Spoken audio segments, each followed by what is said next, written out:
ഉണ്ടായ പരിഷ്കാരം ശ്രീനാരായണ ഗുരു നിലനിന്നിരുന്ന ദുരാചാരങ്ങളെയും അനാചാരങ്ങളെയും ദൂരീകരിച്ചുകൊണ്ട് ദേശത്തിനും കാലത്തിനും അനുസൃതമായ രീതിയിൽ പരിഷ്കാരമുണ്ടായതുകൊണ്ട് അതൊരു പ്രത്യേകമായ സമുദായത്തിന് മാത്രമല്ല കേരളത്തിലുള്ള ഈ NSS അടക്കമുള്ള സർവ്വ സമുദായങ്ങളുടെയും വളർച്ചയ്ക്ക് സഹായകമായി തീർന്നിട്ടുള്ള കാര്യമാണ്.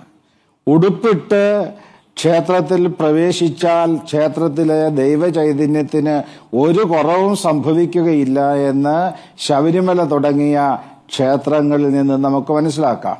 ശ്രീനാരായണ ഗുരു പ്രതിഷ്ഠിച്ച ക്ഷേത്രങ്ങളിൽ വലിയൊരു ക്ഷേത്രമാണ് കോഴിക്കോട് ശ്രീകണ്ഠേശ്വര ക്ഷേത്രം. അവിടെ ഒരു തർക്കം വന്നപ്പോൾ ശിവഗിരി മഠാധിപതിയോട് ചോദിച്ചു. അന്ന് ഗുരുദേവന്റെ നേരിട്ടുള്ള ശിഷ്യനായ ശങ്കരാനന്ദ സ്വാമി തീർത്തു പറഞ്ഞു, ഉടുപ്പിട്ടുകൊണ്ട് കയറിയാൽ യാതൊരു ദോഷവുമില്ല. ശ്രീകണ്ഠേശ്വര ക്ഷേത്രത്തിൽ ഉടുപ്പിട്ടുകൊണ്ട് പ്രവേശിക്കുന്നു. ഇന്ദിരാഗാന്ധി തുടങ്ങിയ ദേശീയ നേതാക്കൾ പോലും ആ ക്ഷേത്രത്തിൽ ദർശനം നടത്തിയിട്ടുണ്ട്. കോഴിക്കോട്ടുള്ള വലിയ ഒരു മഹാക്ഷേത്രം, അവിടെയൊന്നും ആധ്യാത്മിക ചൈതന്യത്തിന് ഒരു കുറവും സംഭവിച്ചിട്ടില്ല. അതുകൊണ്ട് ദേശകാലാനുസൃതമായി ഈ ദുരാചാരത്തെ ദൂരീകരിക്കപ്പെടണം. മാത്രമല്ല, ഈ പരിഷ്കൃത ലോകത്ത് പുതിയ തലമുറയിൽപ്പെട്ട യുവാക്കന്മാർക്ക് അവരുടെ നഗ്നത കാട്ടിക്കൊണ്ട് ക്ഷേത്രങ്ങളിലൊക്കെ പ്രവേശിക്കാൻ അവര് മടിക്കുകയാണ്. ഇനി മറ്റൊന്ന്, എന്തെങ്കിലുമൊക്കെ ത്വക് രോഗങ്ങളൊക്കെ ഉണ്ടായാൽ ഇതിന്റെ വിയർപ്പ് മറ്റൊരാളുടെ ശരീരത്ത് പറ്റി രോഗം പകരാനും സാധ്യതയുണ്ട്. അതുകൊണ്ട് കാലാനുസൃതമായ പരിഷ്കാരം ഈ വിഷയങ്ങളിൽ ഉണ്ടാകണമെന്ന് മതവിശ്വാസികൾ അതിന് തയ്യാറാകണമെങ്കിൽ മാത്രമേ മതത്തെ സംബന്ധിച്ചൊരു വളർച്ചയും പുരോഗതിയും ഉണ്ടാകൂ. രാജ്യത്തെ ഓർത്തും മതത്തെ ഓർത്തും പിന്നെ പൂജ്യരാം നിങ്ങളെ തന്നെ ഓർത്തും.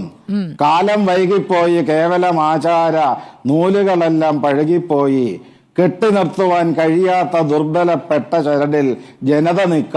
മാറ്റുവിൻ ചട്ടങ്ങളെ സ്വയം, അല്ലെങ്കിൽ മാറ്റുമതുകളി നിങ്ങളെ താനെന്ന് കുമാരമഹാകവി 100 വർഷങ്ങൾക്ക് മുമ്പ് പറഞ്ഞു വെച്ചത് ഇനിയും ഇവർ വേണ്ടവണ്ണം ചെവിക്കൊണ്ടില്ല എങ്കിൽ അത് മതത്തെ സംബന്ധിച്ചും രാജ്യത്തെ സംബന്ധിച്ചും ശോഭനമാകില്ല എന്നുള്ളതാണ് എന്റെ വിനീതമായ സ്വാമി സച്ചിദാനന്ദ. ഇപ്പോൾ വിശ്വാസികൾ തീരുമാനിക്കണമെന്ന് അങ്ങ് പറയുമ്പോൾ, വിശ്വാസികൾ എന്ന് പറയുന്ന ഒരു ആൾക്കൂട്ടമാണ്.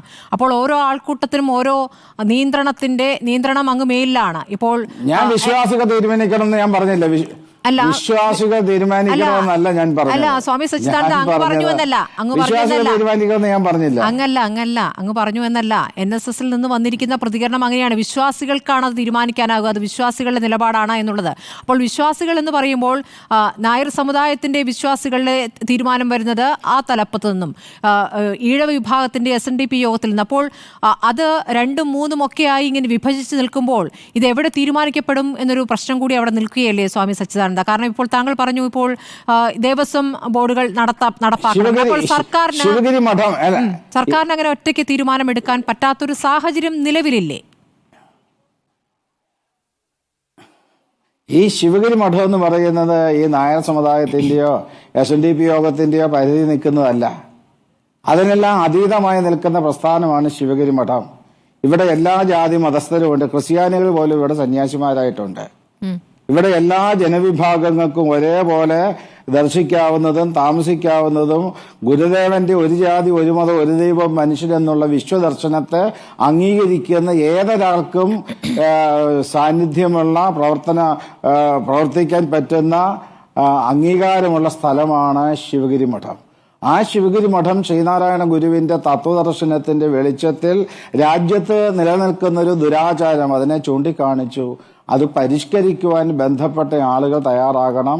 ഇത് SNDP യോഗത്തിന്റെ ജനറൽ സെക്രട്ടറി വെള്ളാപ്പള്ളി നടേശൻ പറഞ്ഞു. അതുപോലെ തന്നെ സന്യാസിമാരുടെ സംഘങ്ങളുടെ തലവനായിരിക്കുന്ന ചിദാനന്ദപുരി സ്വാമി പറഞ്ഞു. മറ്റ് പല മഹാത്മാക്കളും പറഞ്ഞിട്ടുണ്ട്. ഇനിയും ഈ ദുരാചാരത്തെ മുറുകെ പിടിക്കുന്നത് ഒരിക്കലും ശോഭനമല്ല.